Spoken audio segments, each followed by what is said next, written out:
비트코인을 단순히 그 수익률 게임이 아니라 진짜 이 자산에 대해서 공부해 보시고 또 소유권을 나에게로 가져온다는 게 어떤 의미일지 한번 여러분들도 이 영상을 통해서 고민해 보셨으면 좋겠다, 이런 말씀 드리고 싶고요.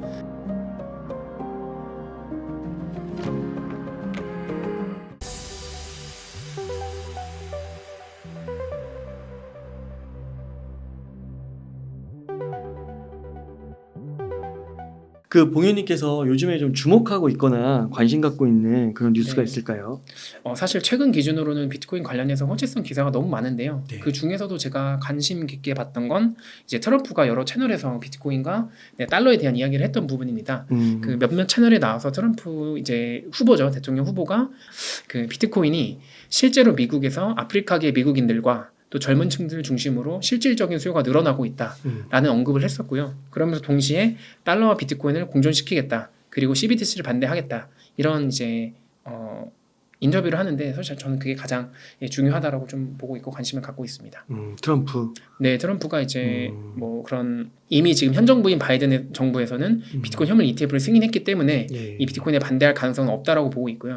두 번째로 이제 경쟁자인 트럼프조차도 비트코인과 함께한다라고 의사 표명을 분명히 했기 때문에 이 자산 시장이 비트코인이 주류 자산 시장으로 편입되는 과정에서 뭐 탈락되거나 이럴 가능성은 제로에 가깝다, 이렇게 생각을 하고, 동시에 이제 많은 분들이 달러와 비트코인이 경쟁을 하기 때문에 미국은 절대로 비트코인을 허용하지 않을 거다라고 주장하셨지만 네. 저는 반드시 공존할 거라 생각했고, 지금 비트코인을 가장 많이 보유한 국가가 미국이기 때문에 앞으로 비트코인은 계속해서 성장할 수 있을 것 같다, 이렇게 볼 수 있을 것 같습니다.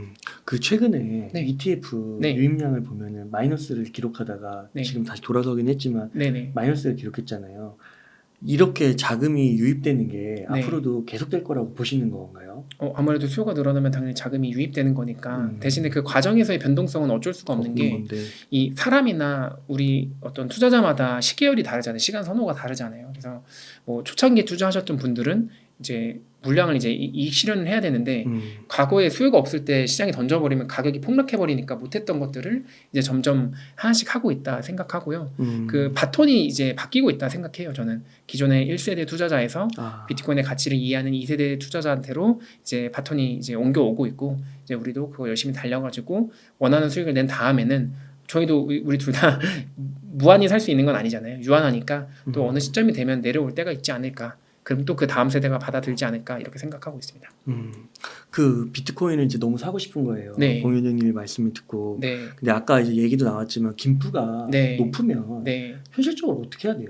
그 현실적으로 김프는 예측도 안 되고 그렇다고 우리가 개인이 뭔가 할 수 있는 방법은 없어요. 없어요. 네, 그냥 뭐 옛날에 2017년도 때 김프 20% 넘을 때는 실제로 그 달러를 들고 홍콩으로 가가지고 그래요? 홍콩에서 입금해가지고 대박이다. 비트코인 진짜. 사면 그 여행 경비랑 호텔비 다 뽑고 야. 식사비랑 다 나온다라고 해서 유행을 했었어요. 진짜요? 네, 그래서 그때 제가 와. 그 회사원만 아니었으면 저도 해야겠다, 이런 생각을 했는데, 야. 그래서 제가 말씀드리고 싶은 그 현실적인 대응 방법은 첫 번째로 이제 그 달러 스테이블 코인인 USDT가 이 빗썸이랑 그 나머지 한 개 코인원인가 거기서 아마 거래가 지금 가능할 거예요. 그래서 김프가 낮을 때 변동성이 거의 없는 달러 스테이블 코인을 사뒀다가 이제 김프가 높을 때 이제 매수하거나, 그게 아니라면 그냥 김프를 환율이랑 같이 취급해가지고 이건 예측 불가다 매수하시면 좋을 것 같고요. 아까 말씀드린 대로 저 김프 12%일 때 8,800만 원에 비트코인 샀는데 지금 어쨌든 김프가 5로 그렇죠. 빠졌지만 이 자산이 올라갔기 때문에 1억이 됐잖아요. 그렇죠. 예, 그래서 이거는 우리가 핸들링할 수 없는 영역이라면 그냥 어느 정도는 포기하는 게 좋겠다라고 말씀드릴 수 있을 것 같아요. 그러게요. 또 한국에서 어차피 매매하면 뭐 앞으로 뭐 어느 정도까지는 모르겠지만 그래도 계속 상승세가 이어가면 5% 이상은 계속 낄 것 같은데요. 네, 그럼 그때 매도하면 되잖아요. 그때 매도하면 되니까. 네, 맞습니다. 맞습니다. 그 지난번 출연에서 네. 알트코인 얘기 중에 이제 스택스 얘기를 좀 해주셨어요. 네네네. 소량 갖고 있다고. 네, 소량, 정말 소량. 근데 이제 수익률이 어마어마하셨는데 네. 그동안 알트코인 투자에 있어서 뭐 생각이나 아니면은 진짜 뭐 결과에 있어서 변화가 네. 있으셨을까요? 우선 제가 좀 명확하게 말씀드리면 제가 그 스택스라는 코인은 진짜 한 1~2% 정도 보유를 하고 있었고, 그게 이제 저는 이제 그 어떻게 보면 생태계에 대한 실험 정신으로 공부를 해보고 싶은 마음에 샀고 공부를 많이 했는데 이제 장기적으로는 비트코인만큼 가치를 저장할 수 없겠다라고 확신이 들어서 최근에 사실 10배 정도 수익을 보고 매도를 했고요. 와. 네, 그 매도한 금액을 그대로 비트코인을 샀습니다. 아. 근데 이게 또 그 스택스라는 코인에 투자하는 분들한테 잘못된 시그널로 전달되면 안 될 것 같은 게 이게 이제 앞으로 떨어진다거나 그런 게 아니고요. 그냥 제가 봤을 때 이 정도면 최초에 이제 목표로 했었던 공부, 이 스택스 생태계가 비트코인을 돕기 위해서 나왔는데 실제로 그게 가능한지에 대한 공부를 할 수 있었고, 그리고 투자 수익률도 한 10배 정도면 나와야겠다라고 원래 목표를 했었기 때문에 나온 거고요. 현재는 100% 비트코인만 보유하고 있다. 와. 그 점을 네, 좀 봐주셨으면 좋겠습니다. 10배면 네. 그 계좌의 900%가 찍히는 거예요. 근데 제가 그 업비트에 보관했었던 게 아니고 업비트에 산 스택스를 또 개인 지갑으로 옮겼었어요. 그래가지고 그 퍼센트가 찍히진 않았고 그거를 이제 바이낸스에 매도해서 바이낸스에서 비트코인으로 바꿨습니다. 야, 근데 통장에 진짜 900% 찍혀 있으면 엄청날 것 같아요. 네, 근데 그게 그때 실험 정신이어가지고 사실 몇 백만 원 사지 못해가지고 그냥 중형차 한 대 값 나왔다 이렇게 보시면 될 것 같아요. 근데 그것도 이제 다른 걸로 하지 않고 비트코인을 샀다. 네, 그래서 비트코인이 더 좋다. 근데 그 스택스가 네. 지금도 사실 흐름이 되게 좋잖아요. 흐름 아주 좋죠. 차트상으로 보면. 네네네. 그리고 비트코인이 가격이 오른다고 하면 스택스도 거의 올라갈 게 지금 거의 그렇게 왔으니까. 네네네. 그러면 앞으로 비트코인 가격이 진짜 뭐 아까 말씀해주신 게 28년까지 네. 계속 적립식 매수 그리고 네. 뭐 미래가 어떻게 될지는 모르지만 계속 그 좋은 흐름을 보인다고 하면 스택스는 훨씬 더 올라갈 수 있는 거 아니에요? 뭐 사실 제가 그 투자는 또 다르기 때문에 당연히 더 올라갈 수도 있고 떨어질 수도 있다 생각을 하는데요. 그 스택스가 그 추구하는 게 이제 비트코인에서 부족한 것들이 스마트 컨트랙이나 뭐 파이낸싱 같은 게 안 되잖아요. 비트코인은 그냥 가만히 있기 때문에. 그래서 그런 거를 이제 그런 비트코인의 어떻게 보면 문제점 또는 그거를 보완하겠다라고 나온 이제 프로젝트인데요. 그거를 이제 사이드 체인이라고 해서 그 별도의 네트워크를 구축해서 만들 수도 있고 네. 아니면은 라이트닝 네트워크처럼 그냥 비트코인 온체인 위에 바로 올릴 수도 있어요. 그러니까 라이트닝 네트워크는 별도의 코인이 없잖아요. 보상 체계를 일원화 시켰잖아요. 그래서 사실은 비트코인의 그 단점들을 해결할 수 있는 방법들이 여러 개가 있어요. 여러 개가 있는데 그 방식 사이드 체인 방식이 저는 제가 실제로 그 기업에서 블록체인 인프라 구축도 검토하고 또 그 프로젝트에서 주장하는 어떤 그 비트코인을 담보로 토큰을 발행하고 이런 것들이 저는 가능할 수도 있겠죠. 가능할 수도 있겠지만 저는 장기적으로 봤을 때는 다른 것들과 경쟁을 많이 해야 될 것 같아요. 네. 그러니까 예를 들면 이더리움 위에서도 비트코인 토큰 발행하는 거 혹시 아세요?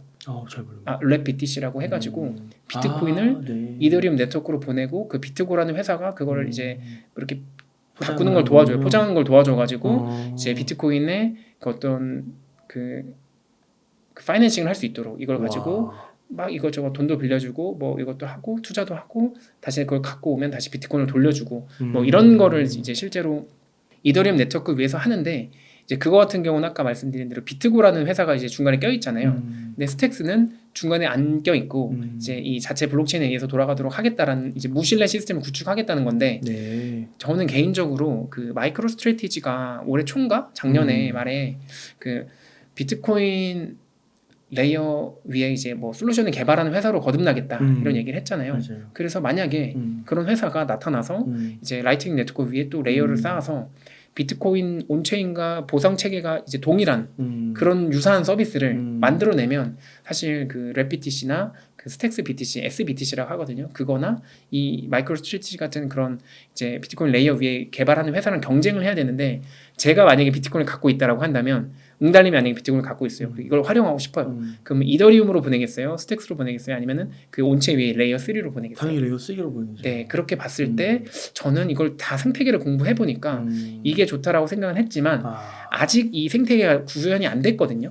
그 마이크로 스트래티지가 이런 말을 한 것도 아니에요. 근데 한다면 이런 걸 하겠지라고 저 생각한 거고 그러면 길게 봤을 때 하나의 수익률 말고 그냥 단기 수익률 말고 길게 봤을 때는 그냥 비트코인을 많이 사는 게 더 좋은 전략이라고 생각해가지고 이거는 수익률 말고 제 심리적인 거예요. 그런 것도 하고 제가 어쨌든 맞아요. 실제 스택스에 공부하기 위해서 많이 찾아다녔어요. 실제로 여러 블록체인 인프라 구축 회사도 찾아다녔고 작년에 스택스 개발자 한국 왔거든요. 그래요. 만났어요. 와. 네, 그래서 직접 대화를 깊이 있게 한 건 아니고 이렇게 모여서 그룹으로 얘기를 했지만 그래서 그때 거기 있었던 다른 같이 왔던 분들한테도 물어보고 노드 상태도 물어보고 했는데 근데 이게 나쁘다는 뜻이 아니에요. 그냥 모든 알트 프로젝트들이 다 각자의 이제 건전성을 주장하는데 뭐 개인적으로는 그 스택스의 가치를 저장하기보다는 이 정도면 제가 만족할 만한 수익을 냈기 때문에 비트코인을 가져왔다 이렇게 봐주는 것 같아요. 이게 참 이게 비슷한 것 같아요. 주식도 보면 그 2차 전지나 뭐 반도체나 다 어느 정도 이게 경쟁자들하고 네. 치열한 경쟁 끝에 살아남은 몇 개가 네네네. 독과점을 하면서 이제 주가가 많이 올라가는 거잖아요. 네. 그러니까 스택스가 그 가운데서도 승리자가 될 수는 있는데, 있을 수도 있겠죠. 근데 이제 네. 거기에 이제 베팅을 하는 사람도 있겠지만 어떤 분들은 이제 또 그렇게 경쟁을 하다가 최종 나온 그 시점에 또 들어가는 분들도 있는 거고, 네네네. 아니면 애초에 그냥 이거 딱 봤을 때 아유 복잡하다. 네네네. 그래서 그냥 나는 그냥 비트코인 대체 불가능하니까. 네네네네. 그렇죠. 그렇게 해서 들어가는 분도 있는 거고. 네, 그래서 그 자산은 저는 매도했지만 매도했지만. 또 이게 나쁘다는 뜻은 그렇죠, 아니니까 그렇죠. 판단하시는 분들은 각자 잘 판단하시길 바라겠습니다. 맞아요. 그래서 지금은 비트코인 100%다. 비트코인 원래 99.8% 원래 99.8%였고 그게 0.2%를 이번에 마저 채웠다 이렇게 보시면 될 것 같습니다. 그렇군요. 이더리움은 좀 어떠세요? 이더리움도 사실은 지금 혹시 RWA라고 아, 들어보셨어요? 맞아요. 리얼 토큰. 월드 에셋. 네. 그리고 한국은 이거를 이제 RWA 한 분류가 STO거든요. 블랙록이 엄청 밀던데요. 네, 맞습니다. 그러니까 전통 자산을 음. 이제 탈중앙화된 스마트 컨트랙트 네트워크 위에 올려서 음. 토큰화하고 그걸 전 세계로 팔겠다라는 게 이제 뭐 RWA, 미국에서는 RWA라고 부르고 이제 국내에서는 보통 이제 토큰, 증권형 토큰 뭐 이렇게 해가지고 STO라고 부르는데요. 예를 들어서 실물 자산을 담보로 토큰을 발행을 해야 되는데 그러면 발행할 수 있는 네트워크가 이더리움이 있고 솔라나 있고 아발란치 있고 이런 식의 여러 가지 스마트 컨트랙이 있거든요. 근데 그 중에서 이더리움 네트워크가 제가 봤을 때 비트코인보다는 덜 탈중앙화되어 있지만 다른 솔라나나 아발란체보다는 그래도 더 탈중앙화되어 있거든요. 네. 그러니까 그런 측면에서 바라봤을 때 뭐 이더리움 네트워크에 투자를 하는 것도 이더리움 자체도 이제 발행량이 유한하게 바뀌었고 그 외에도 여러 이제 기업들이 들어오고 있고 현물 ETF가 이제 승인될 가능성이 높아졌잖아요. 그래서 뭐 투자하는 거에 대해서 좀 말리진 않지만 네. 지금 최종적으로 가치 저장을 어디 할 거냐라고 봤을 때 되게 쉽게 얘기하면 그 비트코인은 저는 맛집이라 생각하고 이더리움은 맛집 앞집이라고 생각하거든요. 그러니까 네. 우리가 요구르트 하나 더 주더라도 꼭 그 맛집 국밥집 가서 먹어야 되잖아요. 거기가 한 1,000원, 2,000원 싼 거지. 그렇죠. 그래도 나는 오리지널로 간다. 네, 그래도 약간 우리가 그런 고집이 있잖아요. 그래서 저는 그 가치 저장 수단으로서의 봤을 때는 그 희소성을 동일하게 구현해내더라도 역사를 이길 수 없기 때문에 왜 역사성 그 우리가 저 맛집이 있다는 걸 기억에서 지워야 되는데 그게 대를 이어서 내려오잖아요. 그래서 최종적으로 살아남을 거는 비트코인이라고 생각을 하고요. 또 그렇다고 이더리움이 나쁘다는 건 아닙니다. 그냥 비트보다는 덜 탈중앙화되어 있지만 다른 알트코인보다는 또 더 낫기 때문에 그래서 실제로 그런 아마 기업들이 실물 자산을 발행하는 그 퍼블릭 네트워크로 지금 미국이랑 유럽이 그 세 개를 좀 많이 쓰더라고요. 이더리움, 솔라나, 아발란체. 그래서 요 세 개를 많이 쓰는데 뭐 그 중에서 뭐 리스크를 좀 낮게 가져가면서 단기적으로 확정적인 어떤 이슈들, 그 어떤 현물 ETF 이런 거, 이더리움 그런 거 따졌을 때는 뭐 이더리움 투자하는 게 좋지 않을까. 근데 저는 투자 안 했습니다. 네. 혹시 그 이것까지 그 이런 것까지 보실지 모르겠는데 MSTR 마이크로 스트래티지 네네네. 어제 혹시 국내도 네, 기사 나왔더라고요. 그 아세요? 네, 들었어요. 그래서 고평가되어 있다고. 맞아요. 그래서 그것만 떨어졌잖아요. 되게 신기하더라고요. 네네. 그러니까 비트코인 가격은 오르는데 네. MSTR 가격은 거의 10% 이상 떨어진 것 같아요. 네네네. 그래서 MSTR에 투자하는 거는 네. 어떻게 보세요? 지금 아마 그 10% 떨어져도 아마 같은 기간 수익률이 훨씬 높을 거예요. MSTR이. 높죠. 네. 네, 일단 기본적으로 MSTR이 자기 자본에서 이제 채권까지 발행해서 그러니까 한마디로 돈 빌려가지고 비트코인을 사다 보니까 약간은 레버리지 성격이 된 것 같아요. 네, 그러다 보니까 그 레버리지 상품은 아니지만 어쨌든 레버리지성 주식이 가질 그 발생할 수 있는 리스크, 특히나 1단위 변동성은 어쩔 수 없이 감안해야 된다 생각하고요. 저 같은 경우는 사실 마이크로 스트래티지를 투자했다가 수익이 어느 정도 났을 때 매도하고 비트 현물을 샀는데 저희 어머니는 마이크로 스트래티지만 투자하고 계시거든요. 그래요? 네, 그래가지고 왜냐면 그 비트코인 투자에 대해서 그 아직도 너무 낯설어 하세요. 제가 아무리 전도를 해도 그냥 너네가 많이 투자해라 하셔가지고 그러면 이 흐름을 같이 가기 위해서 MSTR에 투자를 했고 저는 그거 자체는 사실 어쨌든 이 시장에 수익성을 같이 쉐어하려면 좋은 투자라고 생각하고 실제로 수익성도 그게 더 높고요. 그러면 네. 그 아까 비트코인은 28년까지 계속 적립식으로 사요. 네. 근데 이 가격에 상관없이 만약에 그런 여유가 있다고 하면 이 MSTR도 지금 하나가 230, 250이고 엄청 올랐잖아요. 막 거의 2,000불 가까이 오른 것 같더라고요. 네. 그러면 이것도 적립식으로 사는 거예요? 만약에 투자를 한다고 하면? 만약에 그 MSTR의 정책이 지금이랑 동일하다면 전 투자할 수도 있다고 생각하는데 미래를 알 수 없고 또 만약에 이 자산 주가가 너무 오르거나 또는 만약에 비트코인 가격이 너무 오르면 또 어떤 기업이 보유한 비트코인에 대해서 어떤 정부가 어떤 식으로 제재를 가할지 예측이 안 되다 보니까 기업에다가 때릴 수 있겠군요. 뭐 어떤 식으로든 뭐 수익에 대한 뭐 과세를 할 수도 있고 아니면은 뭐 보유량을 뭐 제한할 수도 있고 이건 아무도 모르잖아요. 저도 몰라요. 모르는데 그럴 수 있겠네요. 예, 그래서 저는 솔직히 말씀드리면 이 비트코인 관련 종목보다는 그냥 비트코인 현물을 매수해서 개인 지갑에 빼는 게 가장 확실하다. 수익률은 안 좋을 수 있지만 상대적으로 안 좋은 거죠. 엄청 좋겠죠. 상대적으로 안 좋을 수 있지만 이 변수를 제가 통제할 수 있기 때문에 심리적으로 안정적이라서 그렇죠. 종합 평가로는 잘 받을 수 있다. 그렇게 생각하고 있습니다. 그죠. 사실 그 현물만 갖고 있어도 수량만 갖고 있으면 엄청난 거니까요. 네네. 그래서 가능하시면 그 장단점들을 잘 비교해 보시라는 말씀을 드리고 싶습니다. 이건 질문지 없는 내용인데 한번 질문 드려볼게요. 그 AI 있잖아요. 그 봉현이 형님이 또 그 대기업에서 AI 관련된 프로젝트도 진행하시고, 네네. 혹시 이 AI가 네. 이런 비트코인이나 암호화폐랑도 이렇게 만나는 그런 링크 연결점들이 있어요? 당연히 있죠. 어떻게 뭐 일단 전 개인적으로 그 두 가지 측면에서 바라보고 있어요. 인공지능과 비트코인의 연결점은 첫 번째로는 이제 인공지능이나 어떤 로봇화 같은 게 진행이 되면서 이제 인간의 일자리가 줄어들면 아무래도 그 사람들이 소비를 해야 되잖아요. 돈이 없잖아요. 그러니까 아무래도 세금이 좀 높아지면 그 개인의 어떤 재산에 대한 재산권을 침해하는 일들이 많아질 거고 그 측면에서 탈중앙화 되면서도 정부의 통제를 벗어날 수 있는 그 비트코인의 수요가 늘어날 수 있을 거다라고 일단 첫 번째로 보고 있어요. 그래서 AI나 로봇 같은 것들이 이제 더 활성화되면 그 재산 축적 측면에 있어서 적극적 증세 환경이 지금보다 더 가팔라질 텐데 왜냐면 이게 로봇이 뭔가를 만들어도 누군가 소비를 해야 되는데 소비할 주체가 돈이 없다면 나라에서 돈을 줘야 되잖아요. 기본소득이라고 하잖아요. 그러다 보면 이제 자연스럽게 그 재산을 축적하고 싶은 인간의 욕망이 전통 자산보다는 이제 탈중앙화된 비트코인을 갈 거다. 약간 이런 측면에서 AI와 비트코인이 관련이 있다라고 보고 있고요. 두 번째로는 예를 들어서 웅달님이 하루에도 막 10번씩 100번씩 똑같은 질문을 받고 답을 하시는 경우도 있고 저도 있거든요. 그럼 그럴 때 똑같은 말이라면 이제 가상비서 AI를 활용해가지고 웅달봇, 봉현봇 해가지고 둘이 거래를 시킬 수도 있잖아요. 그럼 만약에 각각의 비즈니스, AI 비즈니스가 만났을 때 그 돈을 주고 받으려면 이게 우리은행, 국민은행으로 가능할까요? 신원인증이 안 되니까. 뭐 그런 부분도 있지만 예를 들어서 갑자기 돈을 줘야 되는데 이 은행 이 인증 시간 그 서버 점검 시간에서 안 될 수도 있고 반대로 외국에 있는 제 AI 어떤 소프트웨어 툴과 또 외국에 있는 이제 그 툴끼리 거래를 하려면 결과적으로는 프로그래밍이 가능한 돈이 있어야 돼요. 네. 근데 그렇게 주고받을 수 있고 국경을 자유롭게 넘나들 수 있고 프로그래밍이 가능해야 되는데 그게 전통 금융 화폐로는 불가능해요. 그러면 웅달님도 AI 시대가 올 거라고 믿고 계시죠? 그렇죠. 그러면 그거에 맞는 화폐가 필요한데 그게 전통 화폐는 아니에요. 그렇다고 금현물도 아니거든요.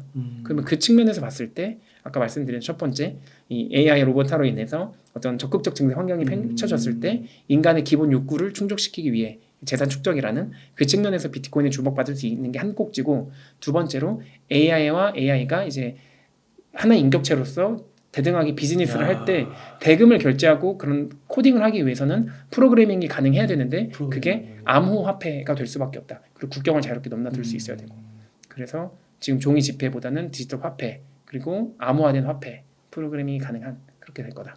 야, 그럼 또 그 암호화폐 중에 믿을 만한 걸 찾아야 되는 거고. 이제 공통적으로 믿을 만한 것들을 찾아야 되는데 여러 가지 알트코인이 존재할 수는 있겠지만 그렇죠. 최종적으로 제가 알트코인 조금 갖고 있던 거 매도해서 비트를 다 샀듯이 그 신념에 따라서 선택을 할 건데 지금 기준으로는 맛집 앞집보다는 맛집에 투자하는 게 좋지 않을까. 그렇죠. 초기니까. 초기기도 하고 그 역사성을 지울 수가 없으니까요. 그러네요. 그러니까 바뀔 수 없는 사실인 거죠. 다른 머니가 암호화폐가 쓰인다 해도 비트코인이 약간 기축통화의 그런 기준점을 제시해 줄 수 있는 거잖아요. 맞습니다. 환율에. 네. 야, 그러네요. 네, 그래서 대단하시네. 비트코인을 제가 이걸 같이 공부를 하다 보니까 또 그 접점이 사실 보이더라고요. 그래요. 네, 그래서 이게 지금은 제가 말하는 것들이 허황돼 보일 수 있지만 아니 근데 솔직히 이거 어떤 분들은 그냥 갖다 붙인 거라고 얘기하는 분들도 있어요. 그래요? AI 코인이고 실체 없다. AI 코인은 실체가 없을 수 있지만 그쵸. AI 시대와 AI와 그다음 비트코인은 실체가 있죠. 그래서 이 연결점이 저는 되게 몰랐거든요. 네, 이해되시나요? 네, 이게 좋은 것 같아요. 딱 맞는 것 같아요. 네. 너무 좋은 것 같은데요. 네.